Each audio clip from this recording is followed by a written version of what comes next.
As you can see, Lisa is not here on our Weaver Weekly. She has been ill with a diverticulitis issue that she deals with. And so please continue to pray for her. She is getting better, and I thank you for your prayers. And thank you so very much. Today is a special day. I wanted to say, first of all, how much I do thank you for the way that you support the church. You support with either the tithe offering by the way of the app or electronic means or mail, or even just some of you drop it by the church. We had people to do that this week. Thank you. Thank you so very much. And then church on Sunday and Wednesday. We have a good small groups on Wednesday night, and we're practicing social distancing, and we're doing our very best. And then on Sunday, an in-house church, we're practicing social distancing. We encourage mass for those that would. We or even have bands that are color coded. One says, "Hey, I don't want any kind of touching or whatever," and another says, even further or whatever. And so we're doing the best that we can on the in-house, and then we have parking, and then of course the video that we do. And it's just a way that we can try to reach out and connect. And I think it's important with time and place. There's always an importance given in time and place. And so I just want to say thank you. Today I have a friend and a cousin of mine that will be ministering with us this Sunday. His name is Rick Larsey. And today I want him to talk about something that it's in all of our minds.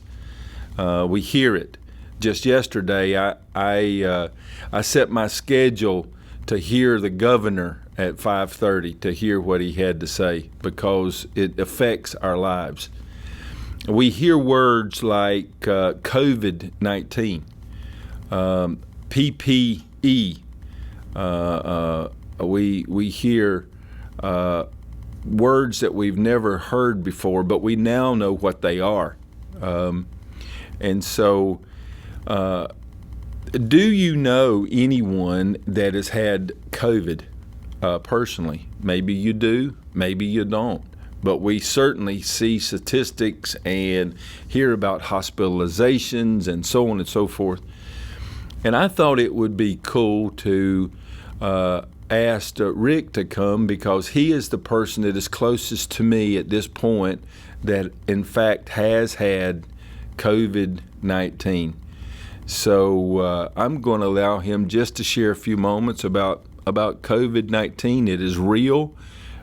People do get this, and they have passed, but so many have gotten it, and they have been successful and in their healing process. So today I'm gonna slide over and allow Rick to come and share with you. Thank you, Rick. Come on up. First of all, I want to say thank you so very much to Pastor Alan Weaver and the Hamilton Church of God for so much of the support that you have given us during this time. You may not know it, but the church has financially helped us out during this time for our ministry as a full-time evangelist. And we're very reliant on the ability to go to churches and minister. And yet, during this time of pandemic, we've not been able to do what we normally do, but we've had churches like yours and other places and other people that have supported us. So I want to say thank you, first of all, to Pastor Weaver and to the Hamilton Church of God. As Pastor Allen said, I was one of the first cases of COVID-19 back in March. Matter of fact, I was only the third in our county in the state of Maryland to have COVID-19. COVID-19. I contracted it in my last revival. The pastor and the administrative pastor had been at a birthday party, and someone in that birthday party had COVID-19, and so they shared the joy. And they were sick, and we didn't know it until after the revival meeting. And on my way traveling home on that Thursday, he called me and said, "You need to get tested because our administrative pastor was just tested positive." I was one of the fortunate ones in the sense that I really didn't have major symptoms. I did have fever, chills for a couple of days. I had some pains. I had some other nagging symptoms for a couple of weeks. But at the end of the day, thankfully, prayerfully, we recovered and we are doing very well. I think the important part of that is that most people are going to recover from it. Most people are going to get through it. So I'm excited about being here this Sunday with you and the Hamilton Church of God.